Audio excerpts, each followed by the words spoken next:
Hello and welcome to another Samurai Games podcast. And I'm not alone with this, and this topic is a peculiar one, and I don't want to make clickbait and so on. Oh, And what you mean peculiar? uh, I don't want to make a clickbait here, and I don't want to do any AI stuff here because I'm not a fan about an AI, and you don't see this on my channel. So, we have the topic Xbox and how they struggle, and this was not my topic because most of the for the people who don't know it, first of the time, I was thinking about which topics we could do in this podcast, and now my guest has this topic. And who's the guest? And who is it? Who I'm talking about? Guest, would you please introduce yourself? Hello, Samurai Podcast. My name is Nathan. I am the One Hot Dragon. You can follow me on all socials as One Hot Dragon, or if you want to game with me on Xbox, PlayStation, Nintendo, all that good stuff. It's One Hot Dragon, all caps everywhere. I used to podcast for the Gamer Social Club, and now I'm branching off into my own ventures. I'm gonna be doing some new, fun, exciting things on my own. And I've been a gamer for, pretty much as straight out of the womb. The doctor had to pull the Nintendo 64 controller from my tiny little fingers. So I've always loved following the games industry. And I'm just really excited to be here, Carrie, and dive into some Xbox conversation, because me and you, we're both some big Xbox lovers. You know what I mean? You gotta love that word, lovers. I don't know if we are lovers, but you know what I mean.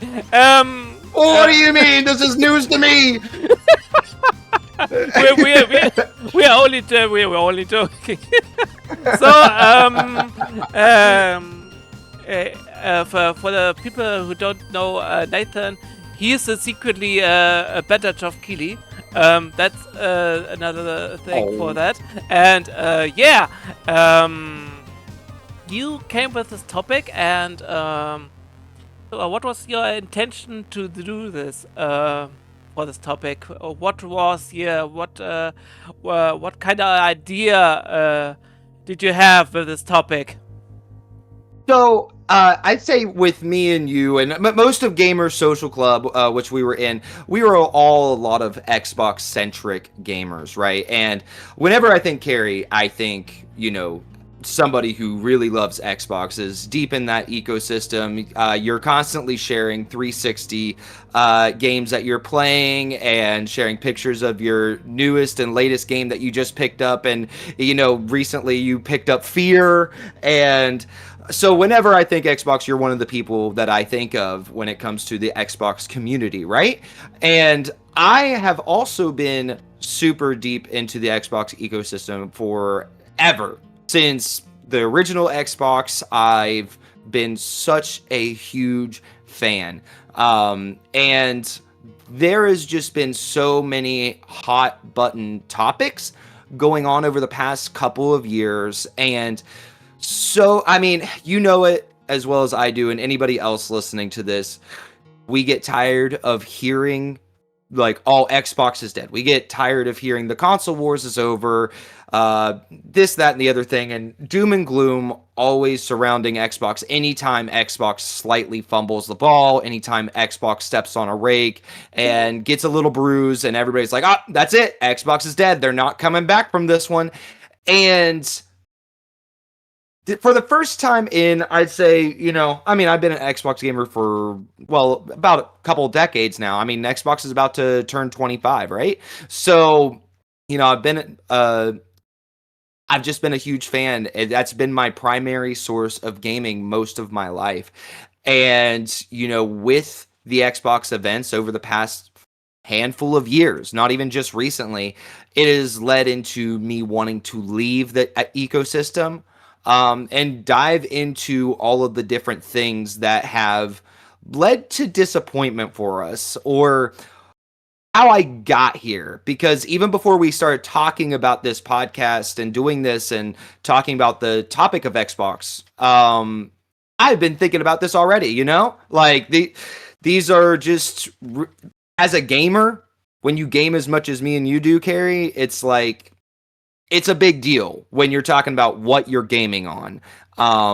And if you want to switch consoles, if you don't want to constantly play on the same console you've always played on, that's a big move. It's a big move. And for anybody clicking on this and thinking that this is just going to be a conversation about, Xbox is dead, and I want to be upfront.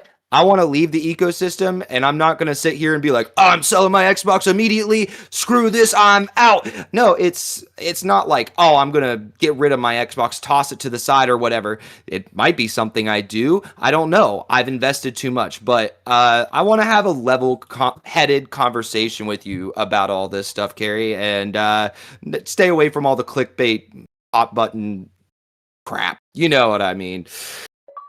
Yeah, that's very important message from you, and this is going for me too. But I want to mention that I switched in my life multiple things, so you're not alone with that. And I think maybe many people did that, and I heard that some people have multiple consoles, and I think that Mhm. is also a thing where I think first, can we afford this in this life where everything gets more and more expensive? That is Mhm.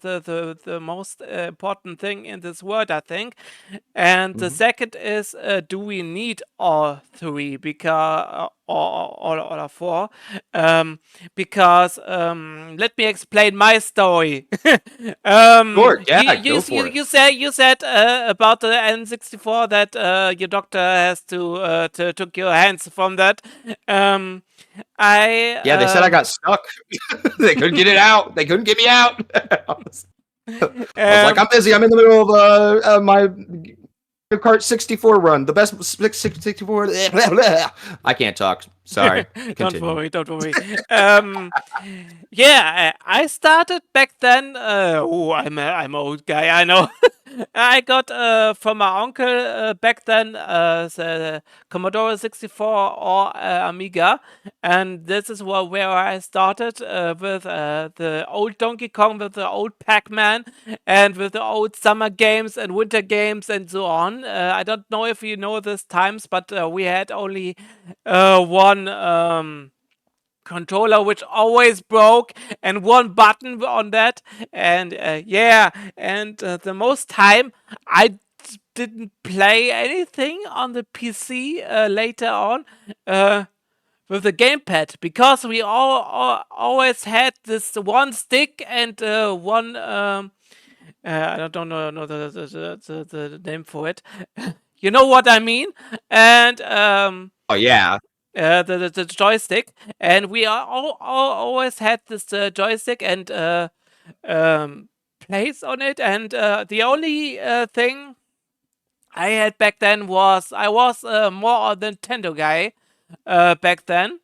I started with the Game Boy, the green one, when the Nintendo came with another colors, and before the Game Boy Color and the Game Boy Pocket, there was different color themes, and I started with the Game Boy back then, and I had the green one with Donkey Kong Land as a first video game there.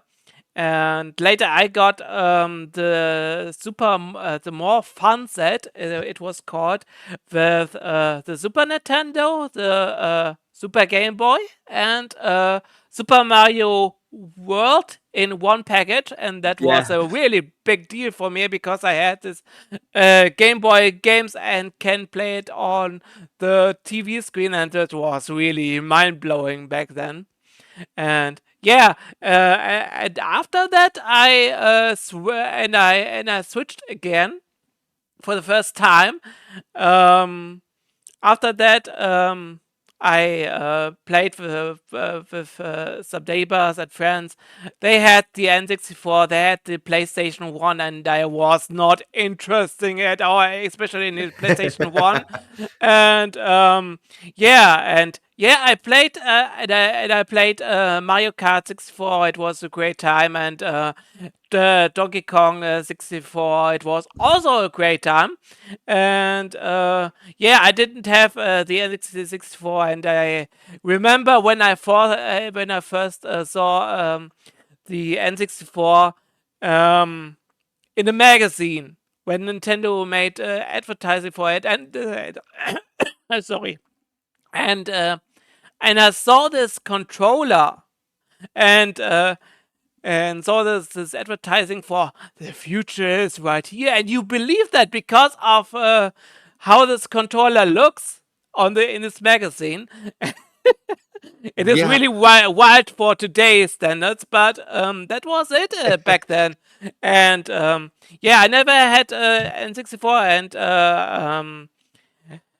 PlayStation 1, so I switched back to PC only. So for a long time.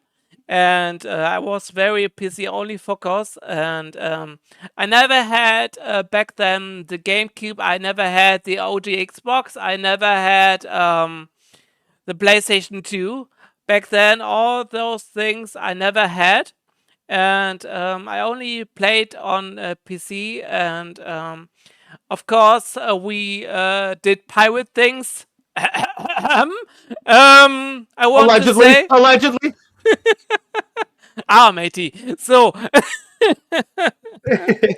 and I could play some more Super Nintendo games with that. We which we didn't get because Europe here didn't get all the games, and of course we got Terranigma, which you in the US didn't get, but you got, for example, Final Fantasy VI. Which we didn't get for a long time. Oh man. We got only Final Fantasy Mystic Quest, which Mystic Quest Legend here, and this was one of the things, and the Lufia, for example, too. But they came in the big boxes, which was really popular back then. And back to the topic. So, after my PC things, I went to the Wii U because I thought back in the day, Nintendo was really good, and I had a really good experience with the Super Nintendo and so on. And I was at the Gamescom back then for the first time, and I played Donkey Kong Country Tropical Freeze, I think, there, and I was really impressed there. And I thought, yeah, maybe I can take that. And also, I picked up 360 for the first time, so my Xbox journey began a bit. But I switched places again for the Xbox thing because only for one reason.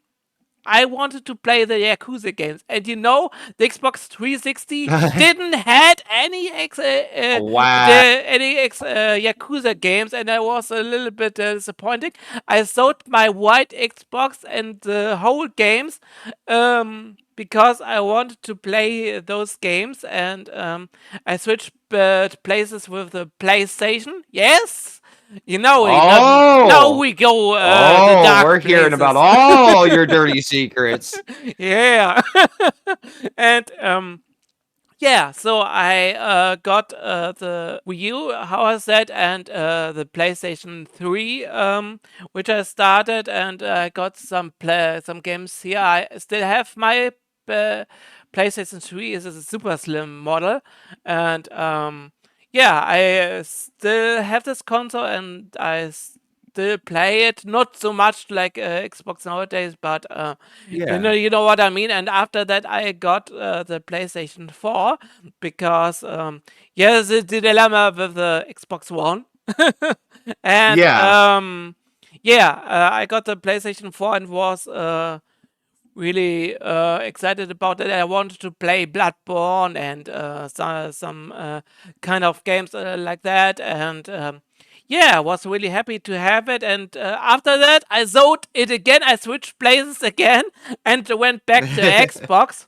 One reason for that, why I switched places to the Series X and S, was the backwards compatibility, and that was a Yeah. really really big soul for me. And I didn't know that in the Xbox One era much. I know that Xbox announced it, but it was not on my monitor. I was only most focused on Nintendo and PlayStation and not really much into Xbox. I thought, yeah, Microsoft, they want only money, and Yeah. they uh I don't know, Xbox, who wants an Xbox, and so on. And yeah, the pony thinking. a little Yeah. bit, Right. Right. a Right. little Right. bit, a little bit.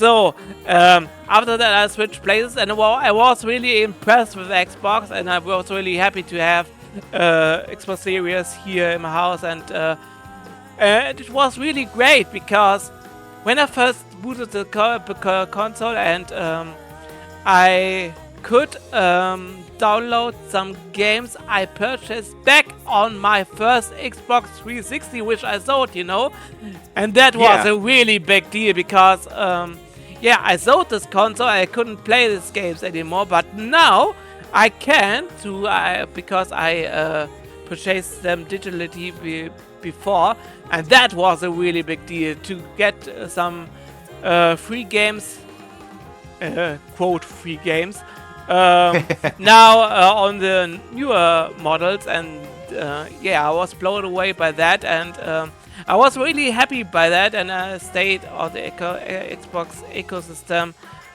So you see, I don't have this like you started on the old Xbox until the Series X, and yeah, I'm kind of switcher guy.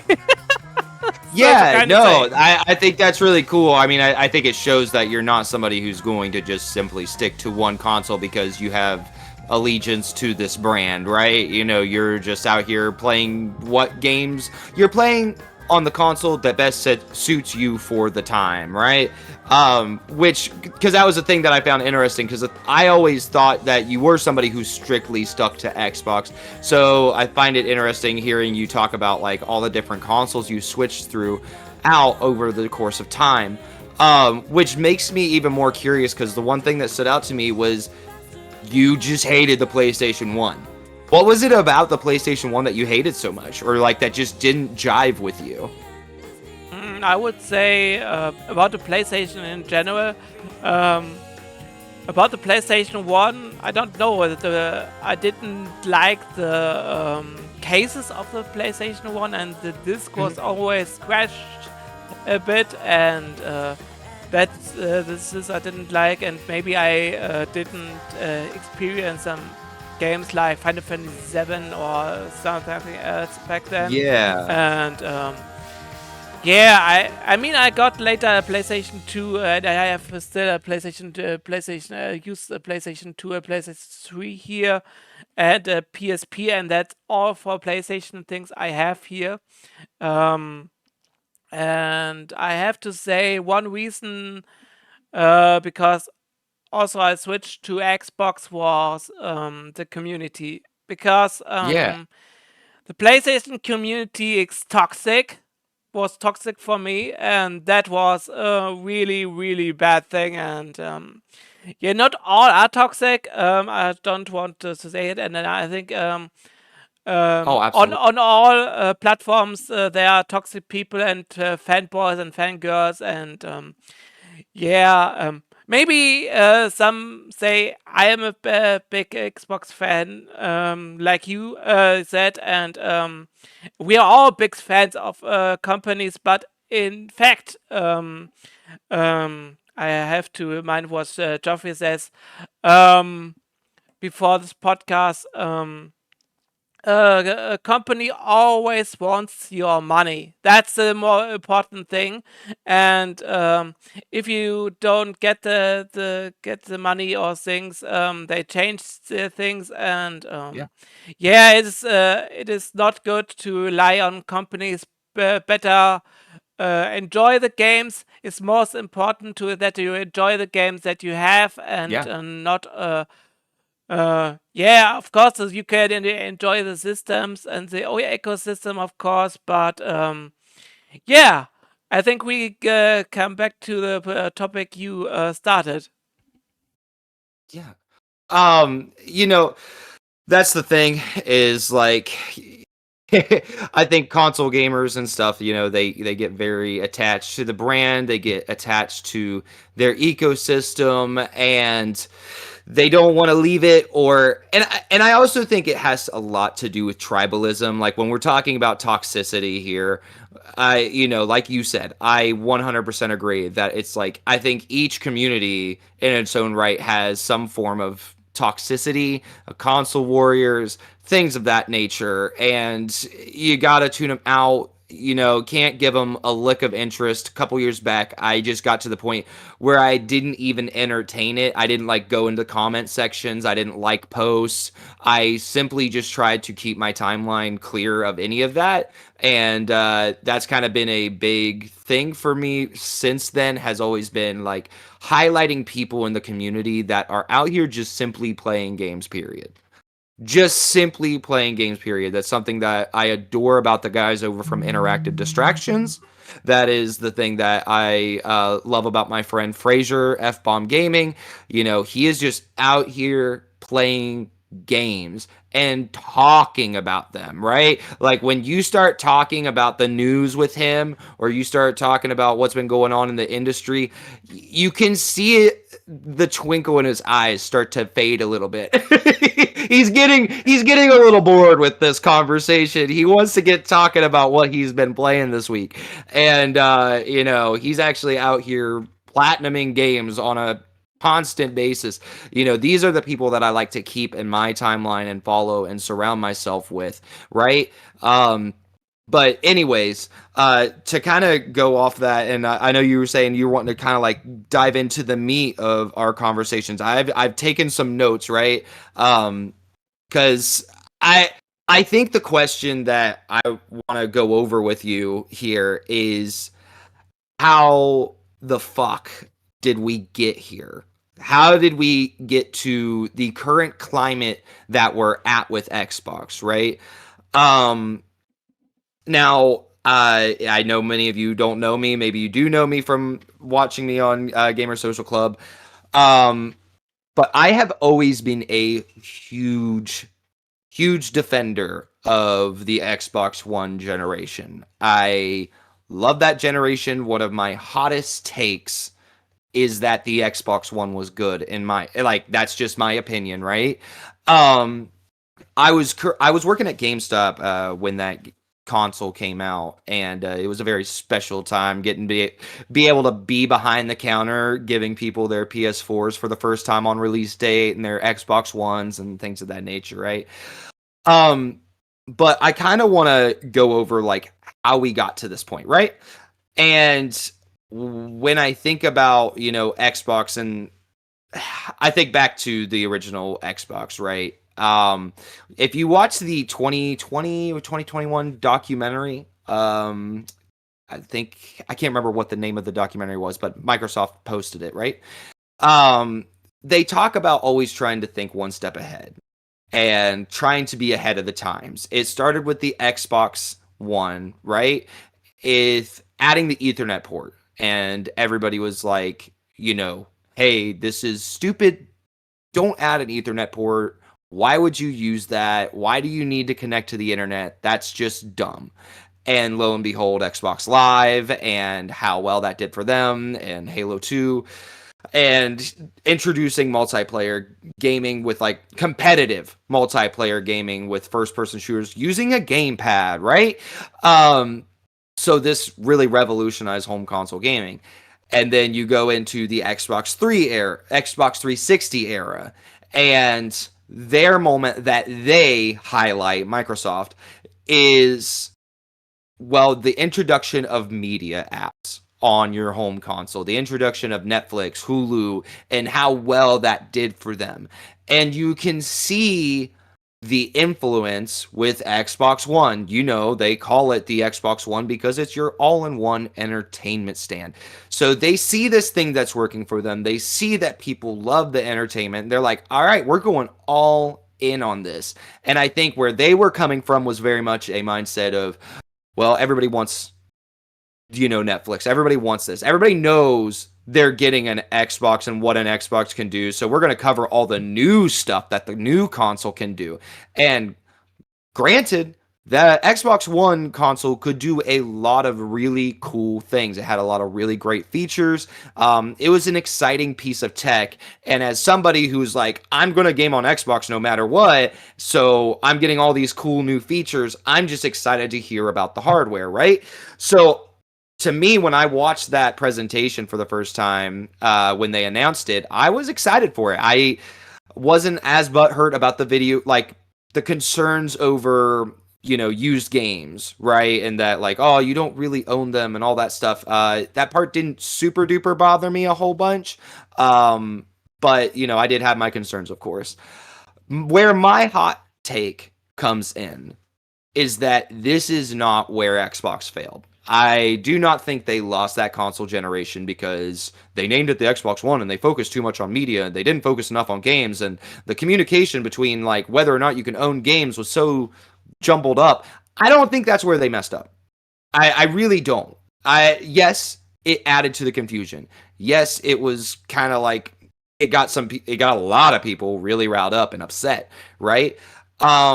Here's the thing. Your average Joe who's going to Walmart to pick up his new console so he can play Call of Duty yearly or keep up with the latest sports games, he's not paying attention to this crap. He doesn't care. And honestly, it probably sells the console better to that person, to your common Joe construction worker who doesn't really get into tech too much, to be like, oh, cool, I can ditch my DVR. I can ditch this, that, or the other thing and just have my Xbox. So you can see where, like, okay, this is an idea that definitely works well.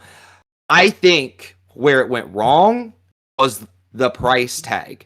Okay, like we're going to be coming back to referring to price tags a lot as we're talking, right? The price tag, you walk into a store, you need something to run Call of Duty, you see a PS4 that can run the exact same thing, you can see an Xbox One that can run the exact same thing, people are going to pick up the thing that is $100 cheaper.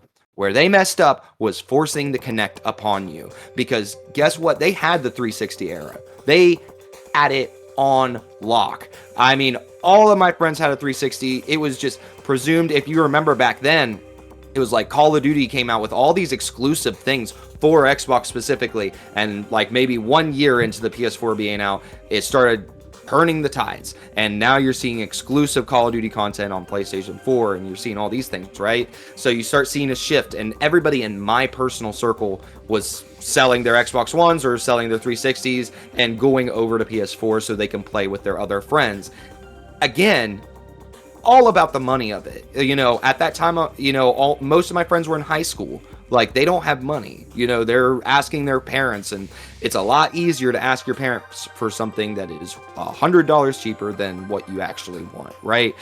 So that's kind of my hot take, and kind of gives the listeners here a idea of where I'm coming from and how much, like, I've been a diehard Xbox person and how much I've defended them over the years.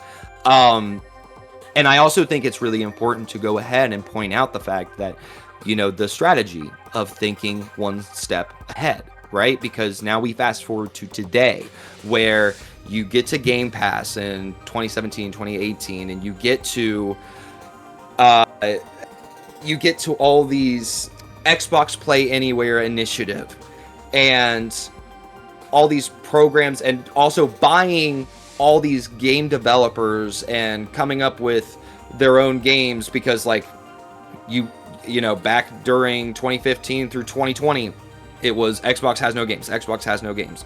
Well, fast forward to today, they basically own the industry. So, like, so now it's that thing of I don't think things are panning out like they thought it would, and I think a lot of people see that now. They wanted Game Pass to be the thing.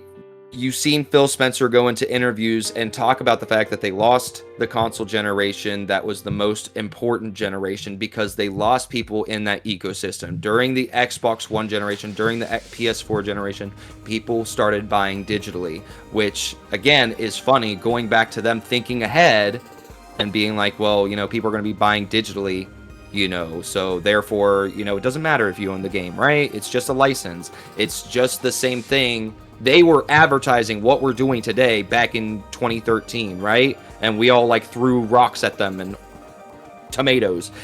So again, just further cementing that whole entire thing of Xbox is trying to look 10 years ahead and trying to go ahead and be there and meet the consumer where they're going to be and presuming their needs ahead of time. And I think that's a really impressive strategy, one that I've really liked about them. Now, it's not anything that it's like, oh my gosh, this is why I own an Xbox. This is why I love it, right? No, that has nothing to do with it. For me, and I don't know about you, but it's always been about accessibility with the Xbox Play Anywhere initiative, the introduction of cloud gaming. Quick side note, cloud gaming, currently their thing of like 10 years from now, like everybody's probably going to be on cloud. We're going to have more reliable internet. It's going to be more easily accessible. So we're probably going to see a future where it's mostly cloud gaming. That's where Microsoft sees it heading. I don't know if that's true. I don't know if that's actually going to be viable, but it's what Xbox thinks is the future, right? It is, everything's in Xbox, so that's where they're heading now. But let me get the train back on the tracks here. But it's not panning out for them, right? It is that thing of they've put all their eggs in this basket of we're going cloud gaming, Xbox Play Anywhere initiative. We've got all these game studios that we own, and everybody has seen these, you know, dominoes that they've been building up. If you listen or watch to Kind of Funny Games Daily and stuff, they always talk about the dominoes, and they've been stacking the dominoes and waiting for it to fall, and everything's going to fall into place for them. And I have been a very firm believer that, yes, that's going to happen. It is going to happen, and I personally believe the dominoes started to fall during Starfield. And during that time period, because things started really popping into place as far as you can start to see Microsoft's vision for the Xbox and for Game Pass, and you're starting to see these things come to fruition. We're getting Liza P, we're getting Starfield, we're getting all these big AAAs, and all at the low cost of $15, $18, right? And now let's talk about Starfield, right? This is where the issues kind of start to come into place because, you know, this is the thing that's going to be kind of hard carry. And I couldn't even begin to start writing notes because there's just so many things to lose track of as to when the cracks started to show in the plans, right? But like, I'm sorry, did you want to say something? Yeah, I know I've been talking for a while. I want to say something about that. First of all, greetings to F-Bomb. Of course, Fraser.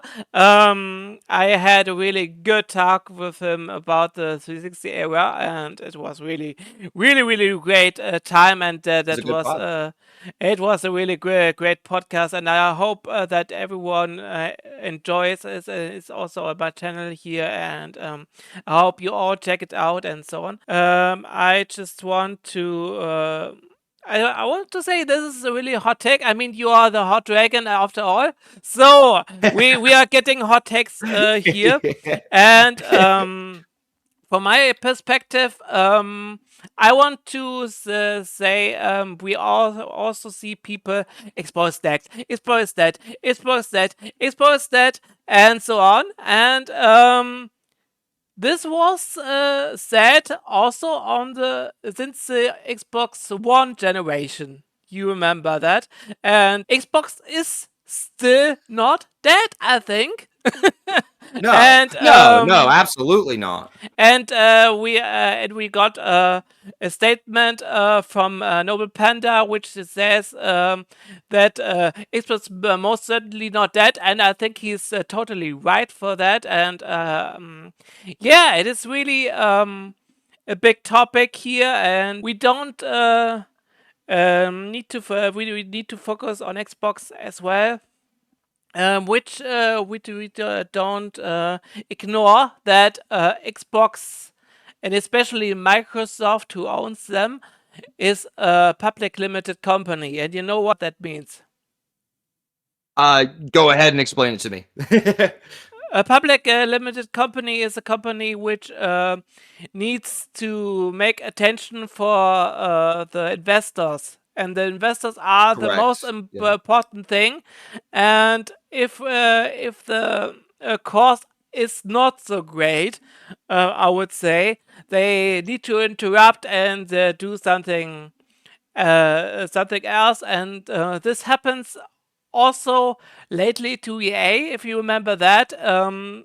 EA is also they want to sell to another thing, and because the investors and so on, and yeah, it's going crazy with EA right now a bit. But yeah, this is the most problematic thing I see um, from an Xbox player, that Microsoft is the biggest company on that, and the most people doesn't like Windows, doesn't like this, Right. doesn't Oh like yeah. this, and so on. And if Xbox would be separate from Microsoft, they wouldn't have such money and all those games, I think. And it is a blessing and a curse, I would say, in this Mhm. regards, because Microsoft gives Xbox the money to produce the games, and I think it's a great thing that they do this. But another thing is, yeah, it is a big company that wants to rule them all in Yep. the world Yep. thing, and yeah, and it is quite difficult because we saw I sent a few for a month or so, was an article where the Microsoft bosses wants that Xbox gets some more money on that product. You see, Yeah. you know what I mean. I think, Yeah. Yeah. we get to this topic as well later. But that is what a public limited company wants: money, money, money, and success. And I think that is I don't know if that is a really good thing. I mean, if you look at Nintendo, for example, Nintendo has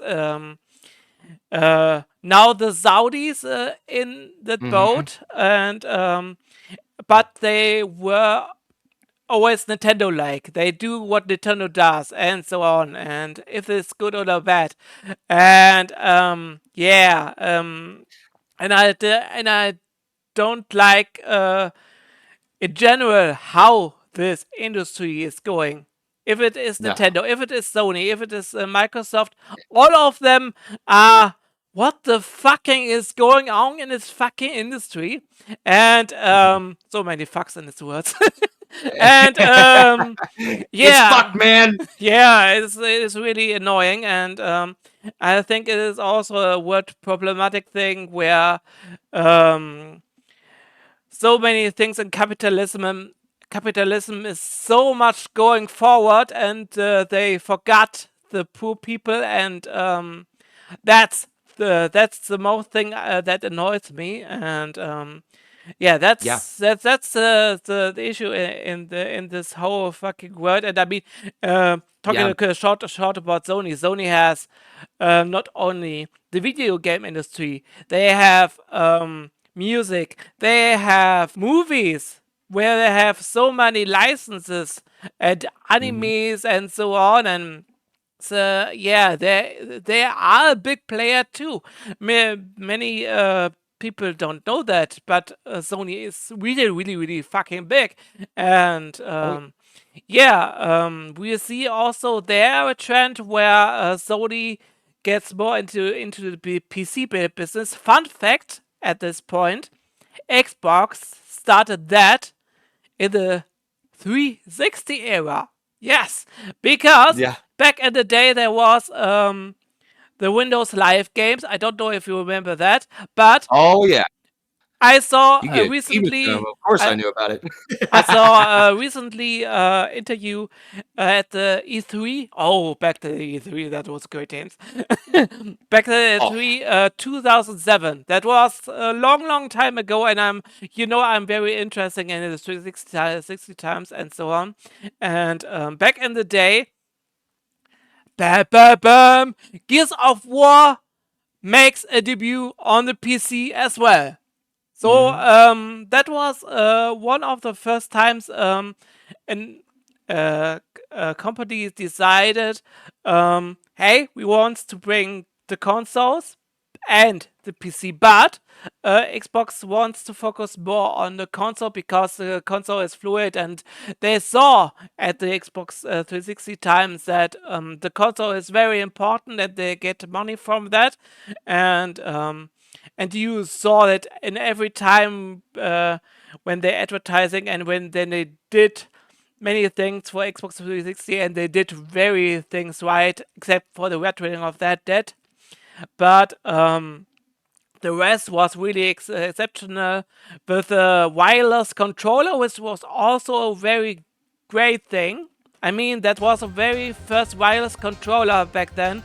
We came from the PlayStation 2 generation and from the N64 GameCube generation and the Dreamcast, where we didn't have any wireless controller.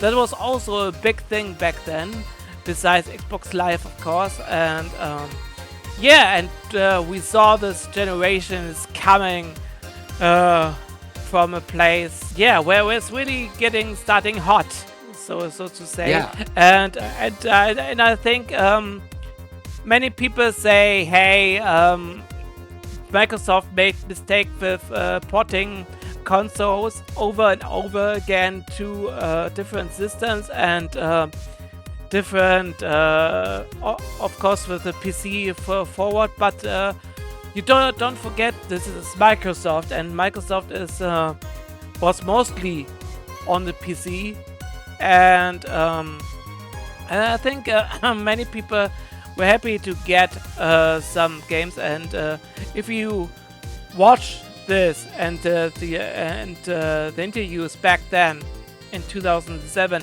many people were excited for getting Gears of War on the PC because that was a Yeah. big thing.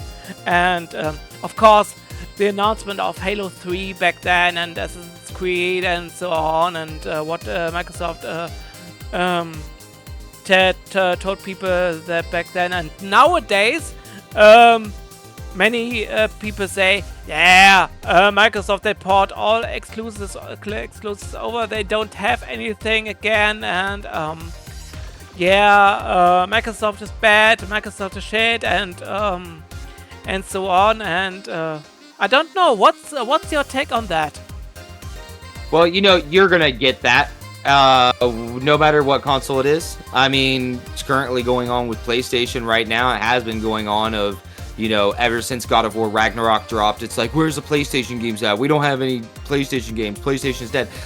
You see things like that, and it's like, okay, let's calm down. It takes time to develop games. And, my honest take of, I was very excited. Listen, back during that time period, it was the thing of I was primarily on Xbox, and I'm going to be talking a lot about this on the podcast of I like having my devices all synced together. It's not about brand loyalty, it's about synchronization and accessibility. And when you have all Microsoft products, it all just works seamlessly. It all works better. And, I had a Microsoft Surface. I had a Windows phone. You remember Windows phones? Yeah, I had one too. Had a Zune. I had all these things that were definitely not in the mainstream just because it all worked. I had a OneDrive, and, you got your Xbox One right here, and you take a snapshot, and it's automatically on your phone and your tablet and your laptop. Like, it's everywhere. It just works so great. And I've been ever since the Xbox 360, when you took that hard drive, popped it off the top, you're like, this is modular, man. And I think when we didn't know anything about the Xbox One, we were really hoping it was going to be modular and we were going to be able to like switch parts in and out of it and make it what we wanted. And that was very exciting to me, that concept. So something like what I think we're about to see in this industry is something that I've wanted for a very, very, very long time. And like you're saying, they were bringing Gears of War to the Xbox, and I remember I was picking up games like Dark Souls and Batman Arkham City because it was on Microsoft Windows Live, I think they called it, and you could pop extra achievements for the same game. So I was like, all right, 20th playthrough of Arkham City coming right up, and yeah, that was great. So it was great. It was awesome. And, even today, with their initiative it's just been a slow churn, man, of, starting out with the Xbox Play Anywhere initiative and being able to buy your games on Xbox and have them on PC as well. Buy them once, have them everywhere, right? It's an initiative that I really love. And it's also really cool because this. I don't know if of course, your listeners don't know this, but it's like Assassin's Creed Shadows. My Xbox was in the shop, and I bought that game digitally, and I don't have access to my Xbox. But guess what? Because of Xbox Cloud, and I own the game digitally, I can just access it anywhere. And most of my time with Assassin's Creed Shadows was not playing it natively. I would play it on my phone. I would play it on my laptop. I would play it on my Ally. I would go to a friend's house and be able to stream my game straight to their TV, and it worked great. It definitely has its flaws. It's not being played natively, of course, but it's a very exciting thing. And I'm glad that we're finally getting to a point where you can just simply buy an Xbox game and you can just have access to it anywhere. This kind of sinks into a little bit of what I want to talk about today of like about this time last year, I was kind of like on the fence about wanting to try to leave the Xbox ecosystem. You can go to the Gamer Social Club podcast. I believe it was the PS5 Pro episode that we did back when the Pro got first announced, and we had a conversation about, I can't remember all my reasonings and why I was thinking about backing out of the Xbox ecosystem. I just remember picking up Space Marine 2 and talking about why I bought it for PlayStation at that time. And but then Xbox had me right back in, because it was shortly after that I was like, oh man, I wish I hadn't have gotten Space Marine 2 for the PlayStation, because Space Marine 2 was accessible on the cloud. If you own it, you can play it anywhere. And I'm like, man, that would be amazing to be able to play Space Marine 2 on my phone. That is how I consume games, because I've got kids. Space Marine 2 is a very graphic game, so I will play that kind of stuff on my handheld to where my kids can't see it and they can watch cartoons on the big TV, right? So I am consuming games this way, and that just works for me. I know not everybody plays games that way, and it's not what everybody holds important, but that's the importance of accessibility. They give you the options, and it just works for most people when you have more options. So yes, I'm very excited by all that. Yeah, But I remember the time when you asked me about a podcast you made with the Gamer Social Club. You asked me about the cloud gaming, especially, and how yeah, it works here in Germany, and it is not perfect here in Germany with the internet and so on. And you got the data for me, and you use that for that. And I'm not a big cloud gaming guy, and not a good cloud gaming fan. Um, I think we go to the another topic we got from Duct Tape, and Duct Tape says he is just supportive with the choices they're making. I think that goes with that. For some people here, that they want to be a little bit old school. They want to own their games. I can totally understand that, and especially with GOG, I want to point out, not Steam. Steam is another topic for a bit later. For GOG, you own the games you buy there, and I think that is a really great feature. And you get the games all that you buy there DRM free, and this is really really fucking great when you have when you buy the games. And the good thing is, recently, you can play some of the cloud on the cloud too, I think, through Amazon or something like that. I think there was something, but you don't have to. You can also download your offline game and the patches, and that's it, and do whatever you want with the game. And this is a really really really good feature that is really important for GOG. And Spear and I'm still a little guy who try to collect games physically.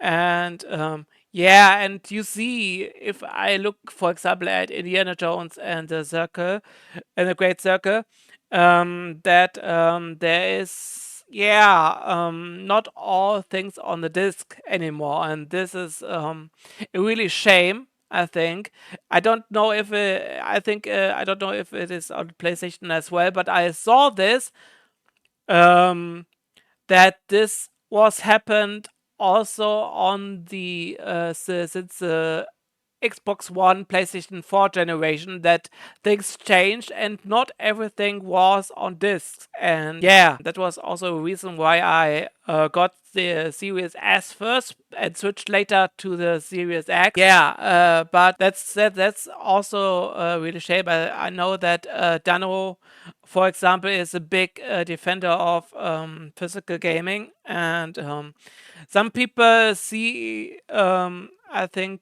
the worst in that, that Xbox is doing not so good in that regards to um, that they physical games and stuff. yeah, physical Like games. And not putting out physical games and giving you a little box with a code in it. yeah, but that was a thing when I first saw that code in a box. That was first Nintendo thing, I think. I Yeah, saw that first in the for sure. Nintendo games when you purchase it and the box says, "Hey, this is only a code," then, and yeah, I say, "No, why should I?" Yeah. I mean, if you're going out of your way to buy physically, why are you getting a code? This makes absolutely no sense to walk into a store and buy a piece of plastic where I could have just simply bought it online and had it installed the second it came out. If And the I thing is, wanted digital, I would have bought digital. yeah, and the thing is, that it is bad for the environment. And I mean, you buy a big piece of plastic, and the plastic Yep. must have to get produced from something. And I don't get it really. Yeah, no, I don't get it either. And since you brought up duct tapes, like just being simply disappointed, and I know you're saying it's the cloud gaming, and it absolutely does have some to do with the cloud gaming, but this is why I went on such a I kind of want to take everything we've been talking about and tie it in together here, right? Because this is why I went on such a long rant about the history of Xbox and like how they've operated in the past, because now we look at today and we see that they are making this push towards cloud gaming, and that they think cloud gaming is the future. And it's like, it just feels like they haven't learned their lesson of stop trying to be 10 steps ahead of everybody. You know, you were trying to be 10 steps ahead of everybody by selling a disc with a physical code on it, and it couldn't be transferred, and you couldn't sell used game. You were too early, and you learned the hard way.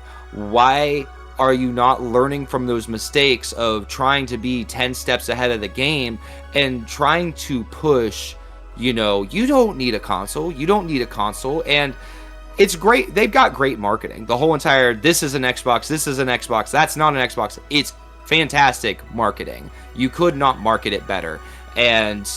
But even with that being said, when I talk to family members of mine or friends that are casual gamers and I tell them, oh yeah, you can play Xbox from your Amazon Fire Stick, they're like, what? That's crazy. Like, and then I'm like telling them, yeah, I think like the future for Xbox is going to be that like there's not really a console. It's just, you know, it's just going to be streaming. And they're like, oh, that's crazy. And I was like, yeah, no, it is. And I don't think that's going to happen soon. I think it's going to be a gradual decline, like we're already seeing. We're kind of seeing a decline, and I'm not rooting for this. I'm not rooting for a cloud future. Totally agree. I like the cloud. You know, you don't use it, you don't like it, and that's fine. I use it, I like it, but you know, it's a nice feature. That's all it is. Do I think this is what they should put all their eggs in? This is the basket you want to put all of your eggs in. And I don't think it's just the cloud gaming. It's tied in with things like laying off the studio of shoot, what was that? I always forget the name of that game. The one with the guitar and rhythm game. Hi-Fi Rush. Shoot. Yes, Hi-Fi Rush. Thank you. Yeah, laying off that studio and canceling Perfect Dark and things of that nature is really hit morale badly. And don't forget the AI stuff. That I think Mhm. the most thing that annoys me is that Microsoft goes more to AI instead of Yeah, people that works there, yeah, and this is also a big problem. Not only in the video game industry, it is also a big problem in the world that many people lose their jobs because of this shitting AI thing. And I think AI can be helpful. Yes, it yeah. could, but personally, I'm not a fan because of that. And yeah, before we go on further, I want to mention what Geoffrey says or said about that. This is a really long text, so I try to include it here. So before we go further, more, please take notes, Nathan. Where we stopped, and then we can continue there, Okay. because now we get a very long text from Geoffrey. Greetings to Canada at this point. Yeah, he says, Xbox has been my main console ever since Xbox Live came out. As much I have a positive relationship with all my boxes I play my games on, the Xbox has always been the console I wanted to succeed the most. Maybe because they were always the underdog. Funny, since it's made by one of the richest companies in the world. We talked about that. It's true. Yeah. Yep. This comment is going to be long-winded for pros. Bear with me, lol.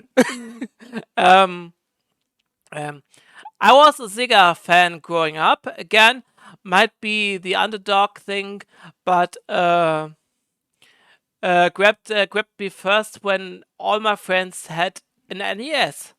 I remembered like it was yesterday when they announced they were cancelled manufacturing the Dreamcast and exiting the console market and exiting the console market entirely. I was gutted when they also said the same day they were going multi-platform. I felt defeated. I all of sudden hated Sony and Microsoft and even Nintendo.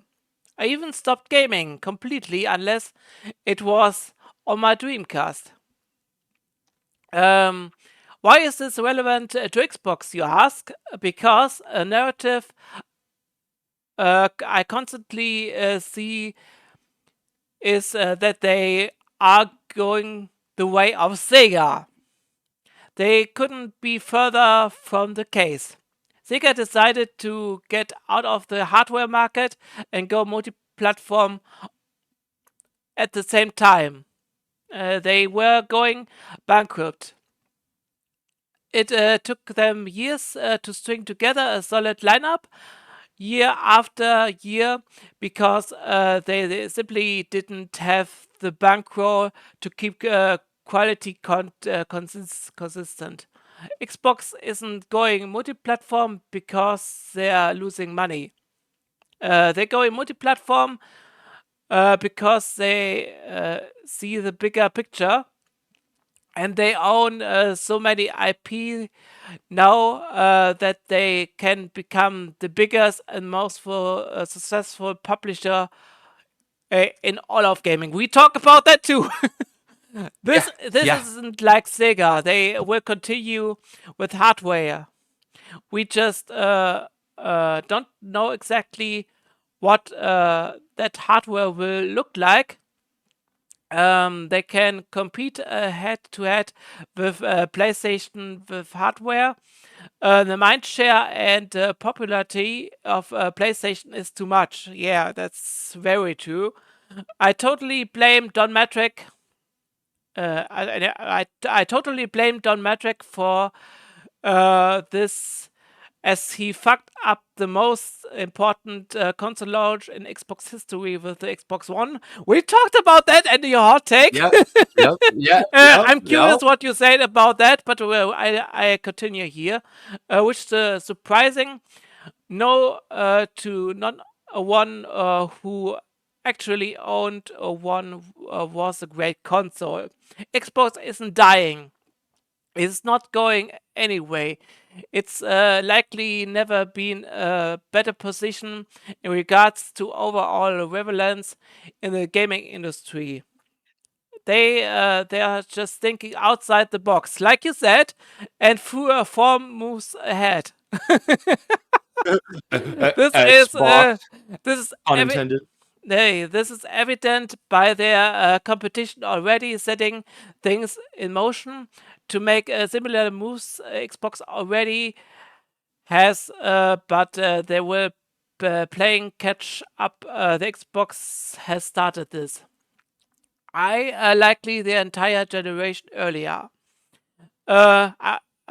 Was I bummed when Xbox started putting their games on other boxes? Yes, it definitely stinks as someone who has been in an ecosystem since Xbox Live launched, but I've went through this already. Of course, Sega. Um, I would say I know the ending to this book like a lot other people are claiming online, but this isn't the same book. Where Sega went left, Xbox is going right, and they seem to have a map on where they want to be headed. We just don't see that map yet, and all the industry just doesn't get it yet because it's not something we've ever seen before. I'm very Yeah. excited for what they have planned, and I can't wait to see what the next console will do. The initial shock has subsided, and I've moved on to curiosity for the industry as a whole. I'll be there to pre-order whatever box they release next, bearing an astronomical price tag, but that's another story. And he also say that's as long as fuck. I'll end it with a question. If anything, what is the most important thing you want to see on the next Xbox that the next Xbox have? Okay, it would be nice. It would be nice if you guys pick two things. And whoa, yeah, you can shorter that much as you liked. I got carried away, lol. Yeah, you get carried away, Joffrey. But I think At least we best took conversation. we take all we get from our listeners, and that is the most important thing, that our listeners get the attention they deserve. And here you go, Nathan.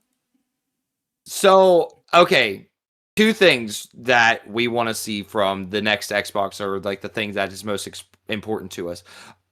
Number one, hands down, it needs to be an Xbox. I know that sounds stupid. That sounds silly.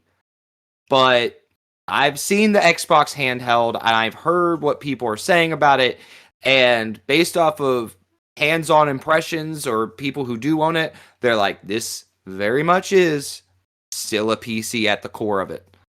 You will still have to do PC stuff to finesse different things here and there, and you can't have that. It is a console. That's why we come here, to get the console, right? Like, we're getting the console experience. That's what we want out of it. If we wanted a PC, if we wanted to pay this quote unquote premium price, like Sarah Bond explains, it's like, okay, well then it better be a PC experience in the form of a console experience, not, hey, the Xbox name next to a PC, an Xbox name on the PC, or we've made this console alongside Asus. No, I want an Xbox. And that the reality of that happening is, I can't believe I'm saying this, up in the air. Like, that's crazy to me. If you're going to make an Xbox, you got to make an Xbox. I understand. I would be cool with like a premium console. Like, if they're going to do the premium console that's going to be outrageously expensive, it's $1,000, $1,200 or whatever, and it's modular, I can upgrade it. It's not a thing where I'm going to have to buy a $1,200 premium console every 4 to 7 years, right? It's just, I'm paying this $1,200. I am in the Xbox/PC ecosystem now, and I don't need to deal with the hassle of building a PC and knowing what this part does. Is this part compatible with that? Oh, whoops, I just blew up my computer. Now I'm out all this money. If what they're selling is skip that hassle, you're straight into PC gaming, and we made it as easy as console gaming, I'm all in. That makes sense. That's the number one thing that I want from it. The number two thing that I want from it is free online gaming is not going to be enough. It's not. Like, if you're getting rid of exclusives, if you're getting rid of timed exclusives even. I don't know if that's necessarily the case, but if they're going to get rid of timed exclusives, Xbox Game Pass Ultimate is still, $30 plus and rising. I guarantee you it's going to be more than $30 when the next Xbox comes out. You need to give me more incentive as to why I need to be on an Xbox and why I shouldn't just go build a PC, right? Like, you got to have that selling point as to why I'm choosing this hardware. And as of right now, I don't see that. I don't. As soon as we got this, what was it, 40%, 50% price hike, right? We went from $18, $20 to $30. As soon as that happened, and they announced that the PC Game Pass, the equivalent of PC Game Pass Ultimate, is still $15.99 on PC, I'm like, as an Xbox gamer, I felt fucking slapped in the face. Like, I own a console. I should be getting the best experience here. I own all my games. This is my ecosystem, man. This is where all my friends are. This is where all my achievements are. I feel like I'm being punished instead of rewarded for being on the system. And I know that sounds dramatic, but when they did that price increase, it was like, dude, I was trying to figure out what subscription I needed to cut out that month. And I didn't cut out Game Pass because I'm like, I'm playing Borderlands 4. I'm playing with friends. I don't want to cut that out. And here we are, like, now we've raised the price astronomically. And it's like, I got to second guess this. I could definitely go into that conversation a lot more, but I kind of want to hear what you want from the next Xbox. What were you thinking your two things you wanted from the next Xbox was going to be? First of all, I want to say that Game Pass was really not really important for me. I like to use Game Pass like a big demo place for me. And the thing is, I try games out and look if I like them, and if I like them, I put it on a wish list and buy the games later. Yes, the most people use Game Pass and play all the Quattro AAA productions or all of the things, and I don't get that at all. I mean, you're a different man who plays different than me, because you're most on the cloud, and I get that whole thing. But for me, it is like a big demo place. I try, for example, the game I always wanted, of course, a Ninja Gaiden 4. I made a video about that, and I really enjoyed it, and I will purchase the game later on the day, because it's now $70 or so, and that is really it's really expensive.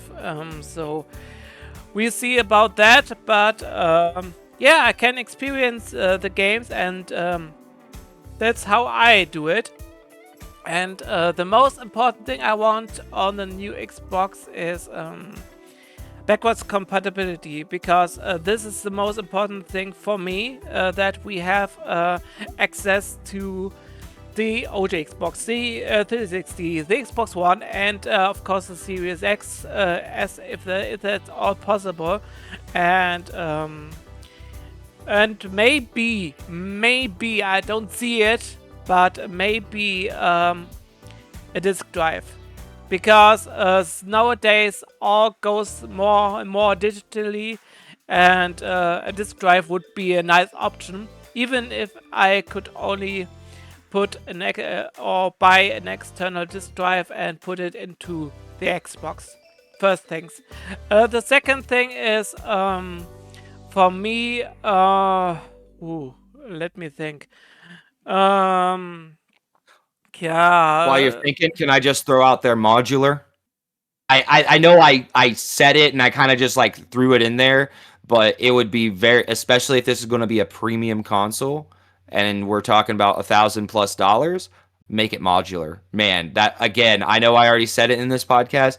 It's literally been my dream since the 360 era. Like, that we are able to sit there and be like, hey, the new Xbox 360 graphics upgrade just came out. Go pick up your little graphics drive today. You want to up the RAM on that baby? Go for it. You want to get a different SSD?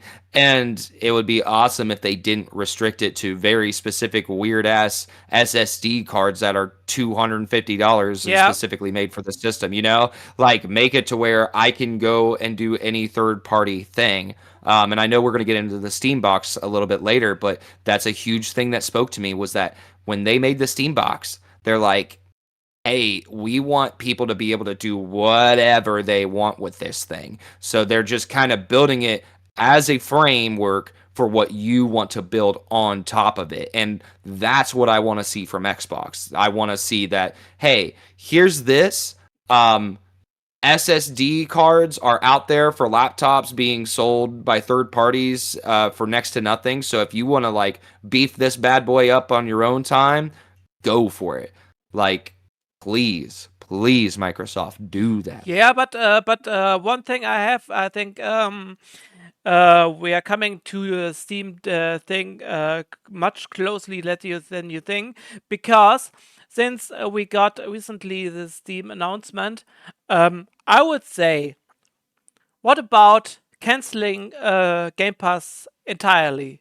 I mean, with that, that on PC, if you have a PC nowadays, you don't pay anything if you want to play online. Yep. And that is also a big thing. And since Steam announced the Steam things, um, it is also important, I think, for Xbox to see, hey, what does Steam do and what can we do if we want to improve our system. And I see it on the PC side at this point that Steam is the leader for now, and I don't know if this is good or bad. I mean, Steam has it's not the holy grail of all things, and this is the same thing as Xbox. How I said, I prefer GOG on the PC, and and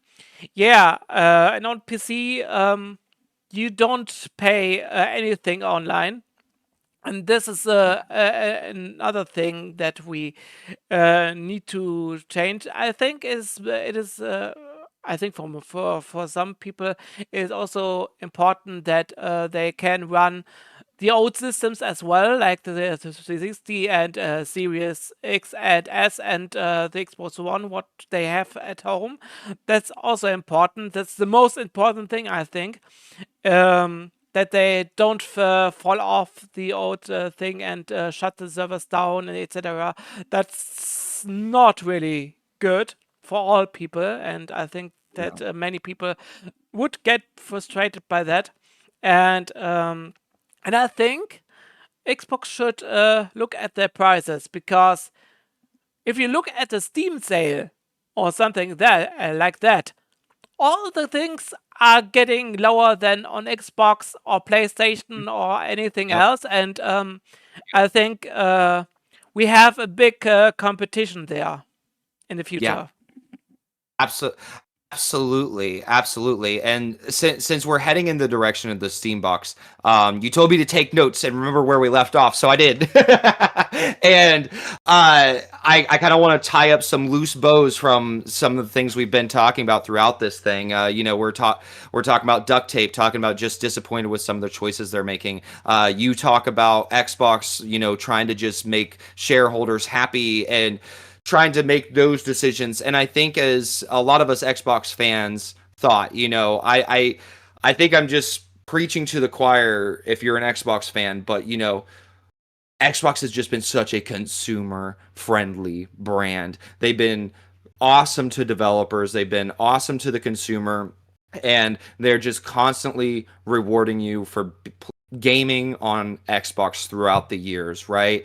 And when the Activision Blizzard deal came about, I think myself and a lot of others thought this is going to transform and make Activision Blizzard less toxic. This is going to, Microsoft can fix all the crap that's going on in there, because if you're really deep in this industry, about some of the bullshit that was happening inside of Activision Blizzard and all of the taboo coming out of that place. And so I really thought that was going to fix a lot of issues, but instead we've been seeing, ever since the buyout, more of a Activision-cation. You're welcome. I invented a word. Activision-ication Nice word. Microsoft, as opposed to Microsoft Xboxizing.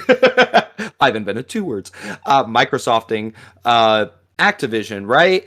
And, when it comes to disappointed with the choices they're making, like Duct Tape was talking about, it's that thing of, when we go back to that whole entire Starfield, and I was talking about those cracks starting to show, it's that thing of, hey, we came out, we've got all these games coming out within a year. Okay, they didn't come out within a year. Oh well, cut them some slack, give them the time to make the games, no biggie. Then you move on. Hey guys, Starfield's never going third party. It's always going to be exclusive. Hey guys, you're going to get Fable this. Just more and more as time goes on, you start to see little by little of the things that they say they're going to do just start to slip away and slip out of their hands. And that's not entirely their fault. There's making video games and surviving in this industry is extremely hard. And I'm not somebody to sit here and like, you know, be like, hey, what the fuck? Like, how could you? Yada, yada, yada. It's that thing of, as a consumer, you are telling me one thing, your actions are showing me another. And it gets to a point that after so many years, I personally, I'm not speaking on behalf of all Xbox gamers, but I think there's a lot more people like me than there used to be of, I'm getting tired of it. I'm getting tired of being told, this is what's going to happen, this is what's going to happen, and then it doesn't fucking happen. Yep. And to top that all off with the fact that they are walking away from being so consumer friendly, so developer friendly, they are not that brand anymore, unfortunately. Like, this breaks my fucking heart to say this, because I think me and you, Carrie, have made it perfectly clear to the listeners tonight that we are big Xbox fans. We love Xbox. We fucking love gaming, like, on Xbox, you know, just like Geoff. And to live in a world where it does not feel like Xbox is putting us first. Phil Spencer said himself in a podcast, I think it was about a year and a half ago, maybe it's been 2 years already. He's like, we prefer to gouge, like, if we're going to raise our prices and we're going to raise our income, we would rather go out and bring more people into our ecosystem rather than raise the prices on the people who are already inside of it. And I had such fucking respect for that. And now here we are, and I'm telling you the story about how I feel so fucking slapped in the face by this giant price hike to a console gamer specifically over this Game Pass thing. And to clarify, because I know I talk about cloud gaming and stuff, I'm primarily playing on console. I am primarily playing at home on my TVs and stuff around my house. Having the option, just something I like to have, right? But that's kind of where we are. And, you know I've ranted a lot on this podcast about the past and the history of Xbox and how they make their decisions, yada, yada, yada. And I hope that what I've done here, for anybody listening to this, I hope what I've done is lay out a clear timeline of their behaviors, their ideas, their strategies, and how they go about things. And the question I have that just, how do you make your strategy all about cloud gaming, becoming hybrid, giving people all these options, and having Xbox Play Anywhere, and having your games everywhere? This is an Xbox, that's an Xbox. You're so ahead of the game. How are you so behind? PlayStation just dropped out PlayStation Portal Cloud Play just like it was nothing. And it's on par with Xbox Cloud Gaming. You got Xbox, you got NVIDIA GeForce out there doing the cloud gaming thing way better. And now when you got Xbox running 10 miles ahead, be like, we're going to make a hybrid PC and we're going into the future, guys.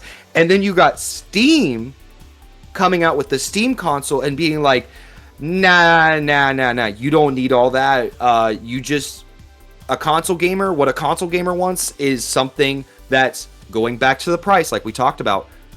Here is something that's budget worthy. Here is something that somebody walks into a Walmart, a GameStop, or a Best Buy. They want to play Call of Duty easy for low amount of money.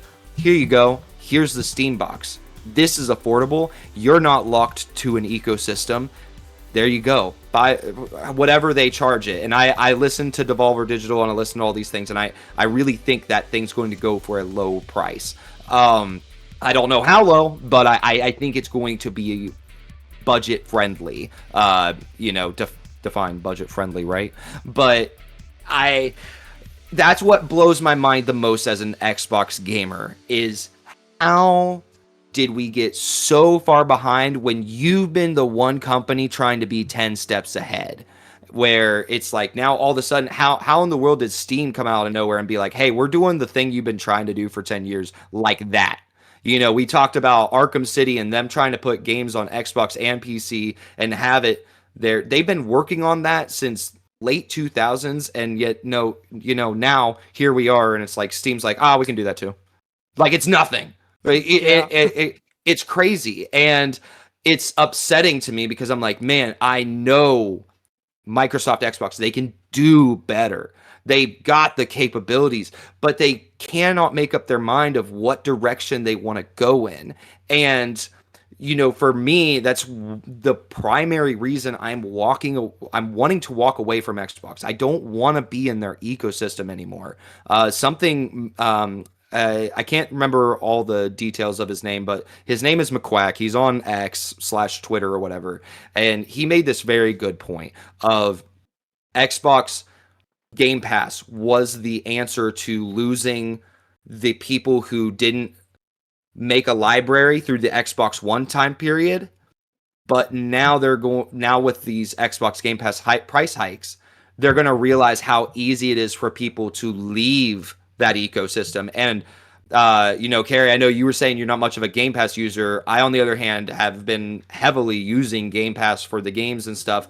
And when I cancel Game Pass, it's like, oh my gosh, I don't buy many games. Like, as outside of Game Pass, I'm not buying many. And you know, that's fine, but when you have to question, why am I buying Game Pass? If I didn't buy Game Pass, what would I be doing?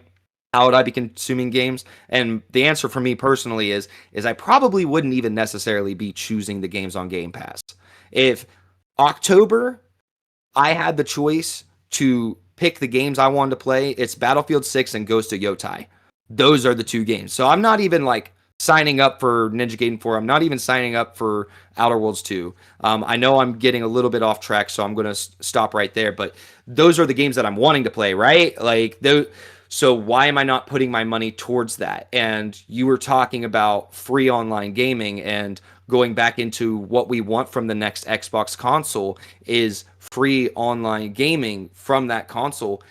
And it's like that should just be a given at this point. And I know it's been rumored that whenever that next console will come out, that we'll get an essential tier that gives you free playability online, which they definitely need. Because I know when Game Pass first came out, it was, hey, for $5 more, you get all of this stuff. And it was a no-brainer. It was like, of course, why not? I $5 more, take my money. And then they progressively raise the price. Not a big deal. I saw your comment on Blue Sky about like, you know, hey, prices are going up here and there and everywhere. Like, it's not really that big of a deal or whatever. And yeah, for the most part, most people, when they do that, it's not that big of a deal. Yeah, like everything goes up a little bit annually, right? But to go from here, dollar here, 50 cents there, to $12-13 more in just like that, and I guarantee you it's not the last price hike. It's gonna be happening a year later. And I'm gonna say one more thing. I'm gonna pass it over to you and shut the fuck up. But I know I'm really ranty, but I've been thinking about this stuff for months. You know, going back to shared ecosystem, accessibility, all of those things, and talking about my days of being deep in the Microsoft ecosystem, and the fact that that's what kept me from leaving PlayStation last year, right? I love having the Microsoft phone. I love having the Microsoft Surface, all this interconnection, right? And for somebody like me to be so heavily invested in the Microsoft ecosystem and into all of this stuff, to now look to my right and see Steam putting out the Steam box, putting out the VR, putting out these controllers, and putting it. I can see a world where I've got a Steam box, I've got a PC, I've got the VR, I've got all these different things, and every door is just open to me. Like, if I'm fully on PC, it's like, okay, I've got my Ally X, or, you know, I got my ROG Ally, I've got all this stuff. If I want to sign up for NVIDIA GeForce, I'll have cloud if I want it. I'll still have access to Xbox Game Pass for cheaper. It's like the more I think about it, the more I'm like, the accessibility and having my one game that I bought on Steam and having it everywhere is just like it's limitless is what it is. And I think that's goes further into like, how the hell did Microsoft drop the ball so hard that me, as somebody who's so deep in it, can just look at Steam and be like, oh my gosh, like this is so much more easily accessible. It would be easier for me to leave the ecosystem and build it elsewhere than to wait on Xbox to get their shit together for me to get what I want out of them when Steam's already doing it. If Microsoft's taken 10 whatever years to get to this point of having X amount of games, not all games, X amount of games that you buy and having access to it through the cloud, having access to it to play it on PC. It's like, I want to be able to know that when I buy a game, I have access to it on all devices. And I know I'm in a niche minority, right? I am in that niche minority of, I've got the PS5, I've got the Xbox, I've got the Switch 2, I've got these things. I understand I'm in that minority, right? And that's fine. I'm not suggesting that, hey, everybody toss your Xbox out. You don't need them. Go get a Steam box. I'm not saying that at all. But it works for me. And I know a lot of other people who are excited about it. Like, I'm not exactly saying a whole bunch of new things to them either. But with all of that being said, Carrie, the question I have for you is, what are your impressions of the Steam box? Just your first, like, oh shoot, is this cool? Is this bad? Do you like it? Do you think it will do well? What are your thoughts, man? Hard question. I mean, my first thought was I don't need it because I have Right? an Xbox here and Switch One and a PC, and I don't need it. But the second was when I thought about it more.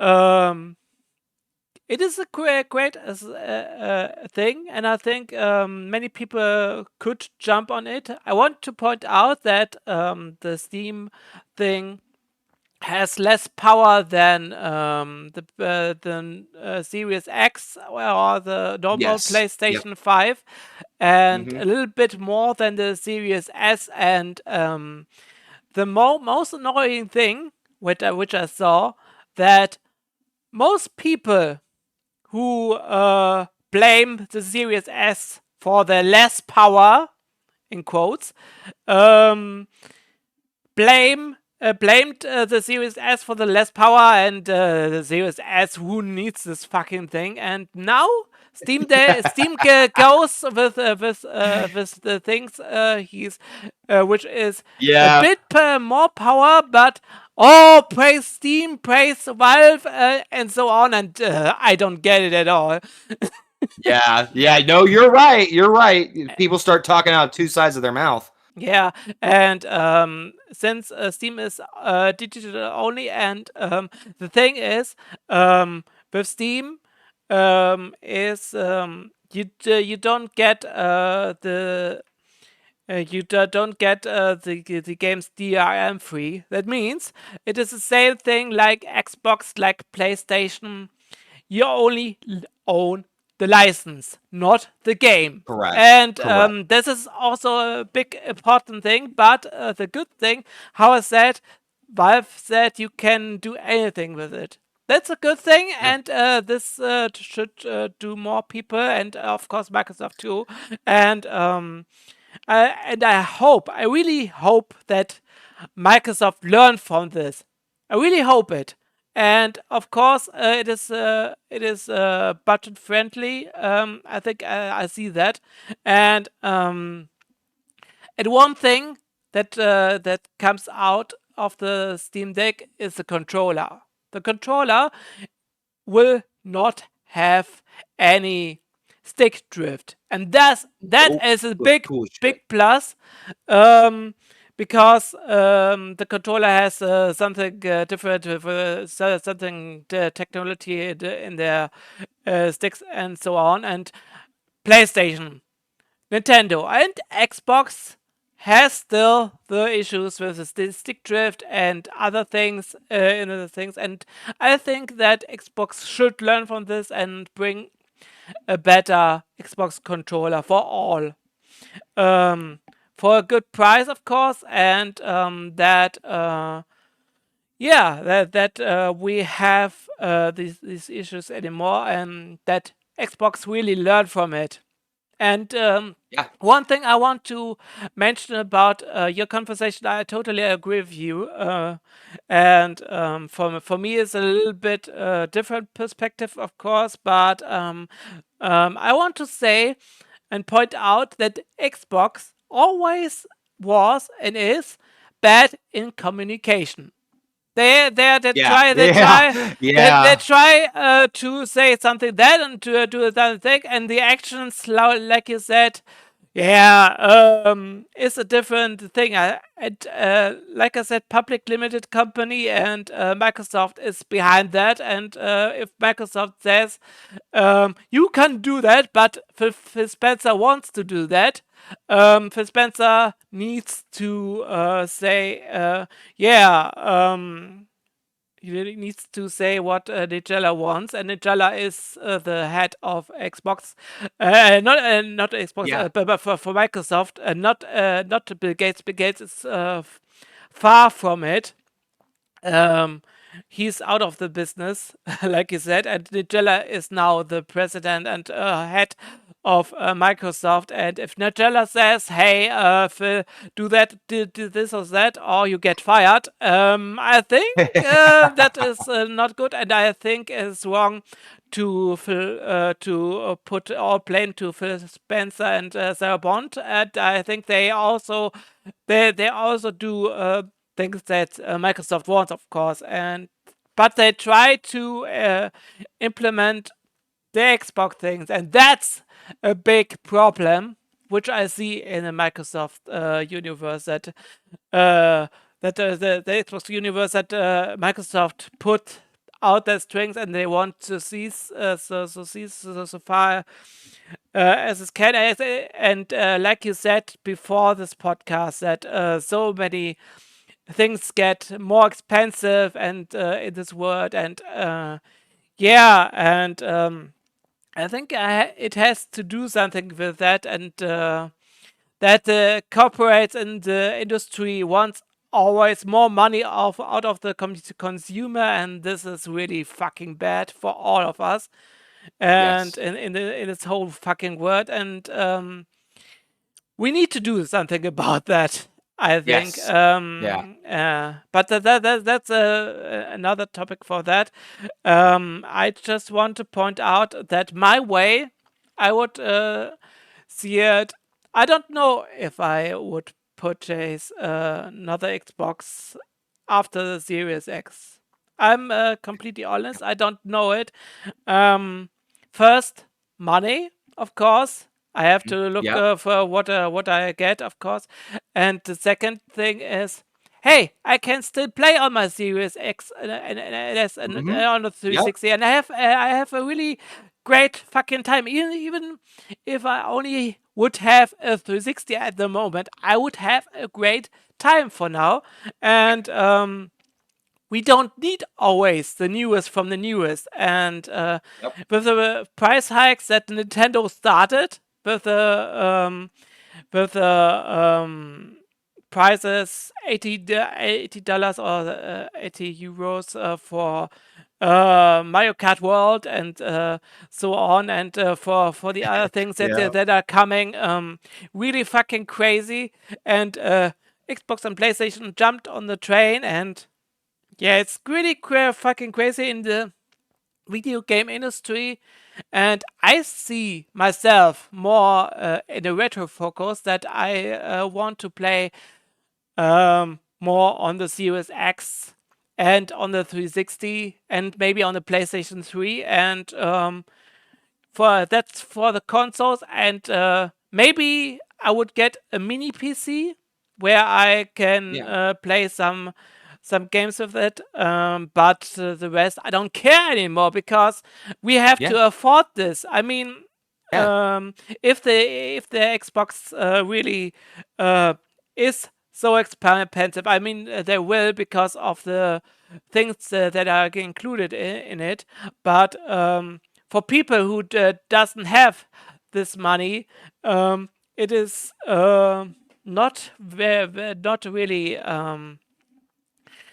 uh, not really affordable. Friendly. And the thing is, I heard a podcast lately about the 360 and so on, and there was a child in this podcast, and he got bullied from other people because he has only a 360, and he didn't want to jump over the next generations of consoles, and he got bullied for that, and that is crucial. And I don't like that at all. That No. things like that just happened only because maybe he can't afford it, or he just want to play on this console. I mean, what is wrong to play on the 360 or maybe a Super Nintendo or something else? What is wrong with that? What's wrong with the consumer base? I mean, um, what's wrong with the what's wrong with this word? There's absolutely nothing wrong about it, dude. We sit here and we talk about the ins and outs and the small minor differences between different consoles and all this stuff. But I'm sitting here listening to you talk about all this stuff, and it's all about what best serves you. Me and you agree on so much of everything that we talked about today, but yet we're two different people who consume very differently. You would be perfectly happy with just keeping with your Series X. You'd be perfectly happy with your 360. Dude, at the end of the day, it is just about games. It is just about playing games and having a device that best serves your needs.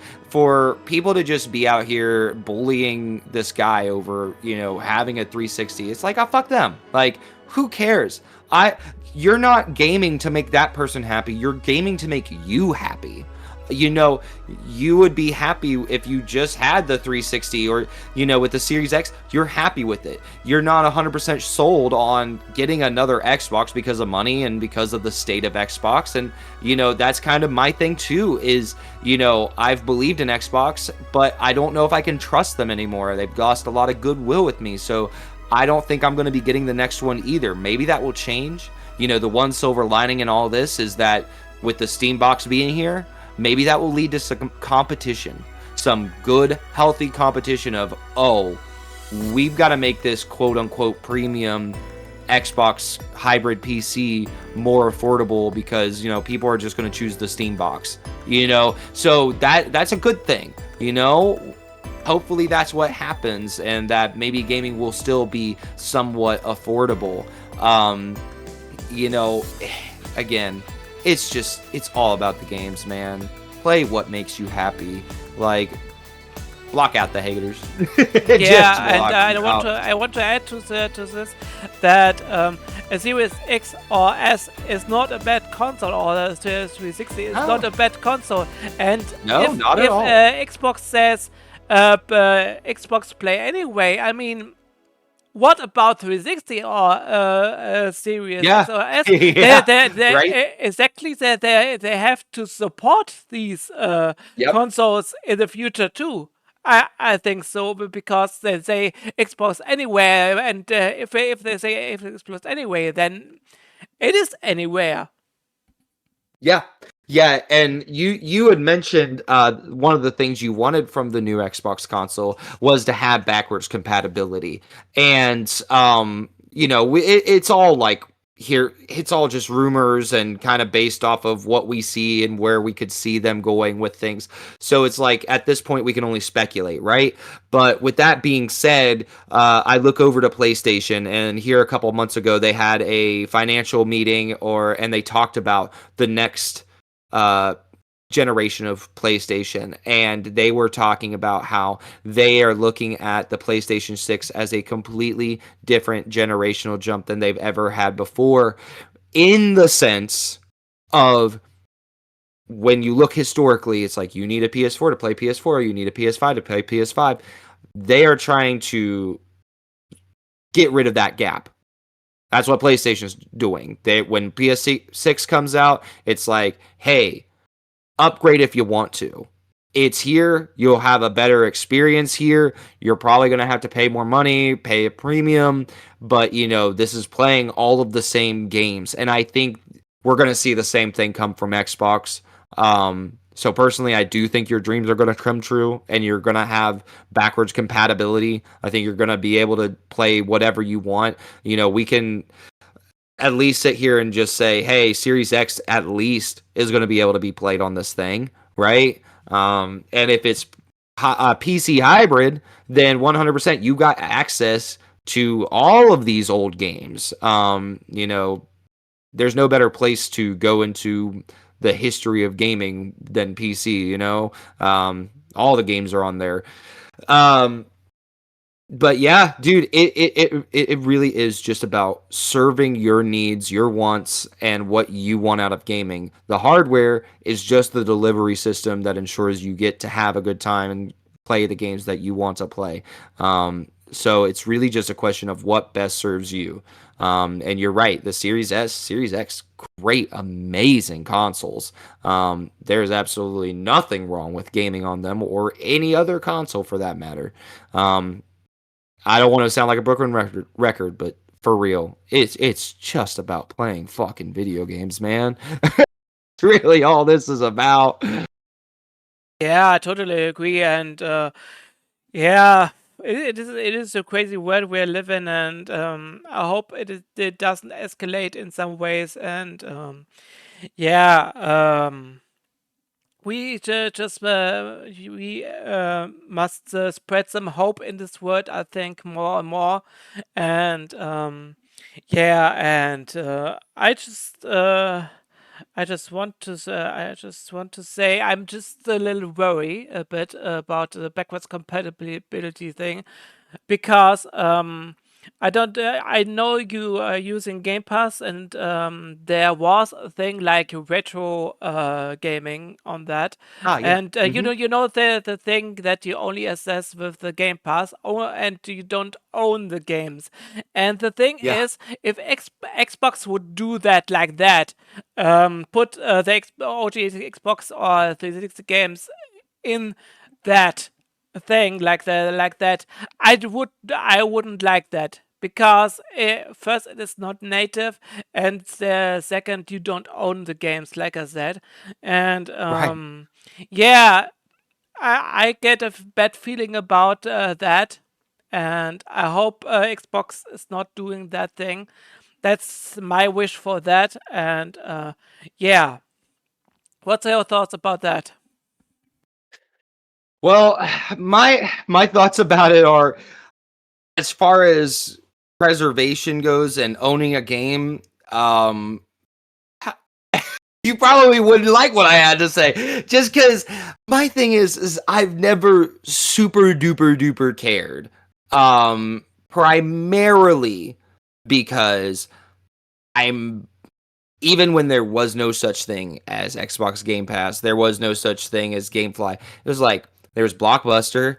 When I bought a game, I bought it with the intention that I was going to play it until I was done with it, and then I was going to sell it to fund my next game. So game ownership has never really been a super huge deal to me, even in the 360 era time, because at the end of the day, if it becomes a classic and I want to return back to it or I want to revisit it, it's like I'll just buy it again later down the road when it's, in a bargain bin and it's like super duper cheap. Final Fantasy 16 is the most recent one that comes to mind of a game that I bought. I absolutely loved it. I explored everything I wanted from it, resold it, got my money back, and I paid for the next brand new game that came out. And now I see it. It's on sale right now for $20, and I've been contemplating picking it up so I could play the DLC. So like that's just how I consume games. It's part of the reason why I'm okay with leaving Game Pass, because like I said, it's like it's not really going to stop how I consume games.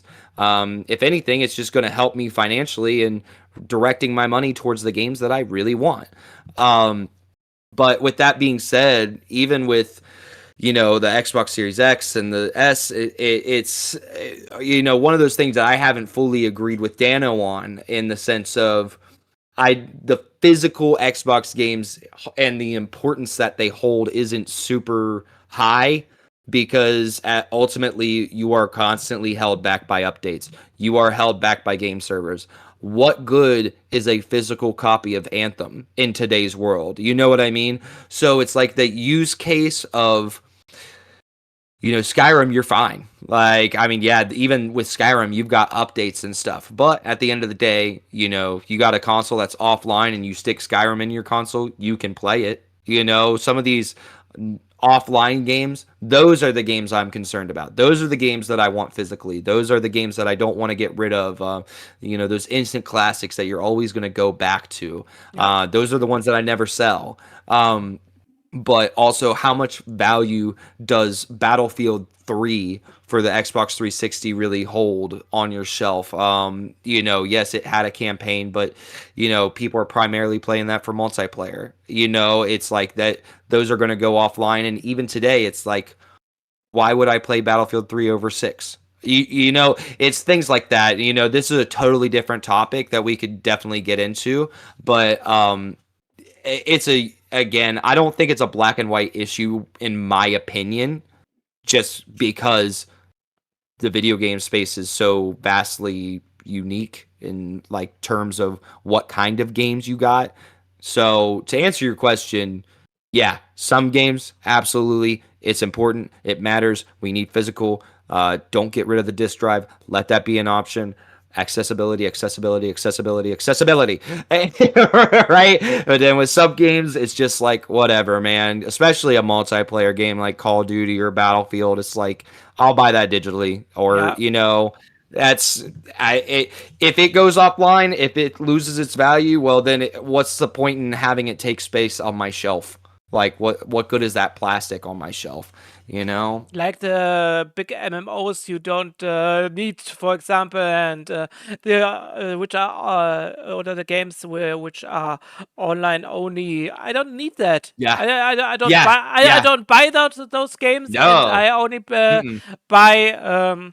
Of course, I bought Final Fantasy 14, but Yeah. yeah, but not physical. Or I see when Final Fantasy 14 will someday go out, and yeah, I don't need to buy anything in the shop there or something else. It doesn't make sense for me, and Yeah. I get your point, of course, and I see that also a bit, a bit for that, because nothing is forever. This is the most Yeah, that's important thing, true. that physical is not forever and digital is not forever, and but preservation is important, I think, and Absolutely. I think, like I said, GOG does really make a good job with that, and with the preservation program they do, and yeah, and then about who plays Battlefield 3 today. I mean, there are still people who are playing, for example, Call of Duty 4, and Yeah. and they Yeah. prefer that above the Call of Duties nowadays. And maybe I sent you later a video about that. Which was the talk about playing still on old consoles, and it's really interesting. And but I think we need to end this talk for now. We are Well, almost 2 hours in it, and I think we both had a very big plus, and I hope you viewers see this as well. I would like to see some comments of you, like how you see it, how is the future of Xbox, how is the past going, etc., etc. How are you playing, and etc. This would be really great to hear it from you, and I hope you really stick to the end here. And for you, Nathan, I would like to have one wish, and this is I would like I said to Harry too. I would wish that we three, maybe with Fraser if he were indeed find some time, that we do together a podcast about the game of the year uh, this year. And for the rules again, for the notes, the game, um, the rules are very simple. You need to finish the game this year, and it doesn't matter if this game came out 1999 or this year. It doesn't matter. Ah, But okay, the most okay. important thing, you have to finish this year, and that's all. And maybe we will do this in next month. We will see it. We will see it. And yeah, I thank you for the podcast today. It was really a blast for me to do this, and I had a really great time here. And yeah, and I hope you had a great time. Last words for you. Oh, dude, I thank you so much for having me on. I love being here. Yeah, no, I do. I'm totally in. Are you kidding me? That sounds so much fun. I also would love to include those games that we it didn't come out this year, but we played them and we had such a great time re-exploring them. I had one year where I did nothing but play Game of the Year games. Like I was trying to catch up on all these PlayStation games that I hadn't touched in a long time, and I was like experiencing God of War for the first time and experiencing Uncharted 4 for the first time, and I was like, oh man, what a great year. And they didn't even come out in 2023. So 2022, my bad. So yeah, no, that sounds really cool. I would love to be a part of that. But yeah, thank you for having me on, dude. I had a lot of fun talking about Xbox and Steambox with you. And yeah, thank you anybody who's listened this far. For listening to us ramble on and go on our little tirades about this state of Xbox. And shameless plug-in. Yeah, if you follow me on, I know I said at the top of the show, One Hot Dragon everywhere. All caps, sometimes spaces, sometimes not. I am working on some things. I have been working on things for a while. It's been going very, very, very slow, but I'm hoping to have my own channel up very soon on YouTube. And yeah, dude, excited for this Game of the Year thing. If not, we are doing compilations together, and I think this would be awesome too. And I like to see you more here on the channel as well. Oh, absolutely, man. Anytime. You just hit me up. Okay. So I will end this podcast. I say again, thank you for tuning in, and thank you, of course, Nathan, for being here. And yeah, see you next time. Peace. Peace out.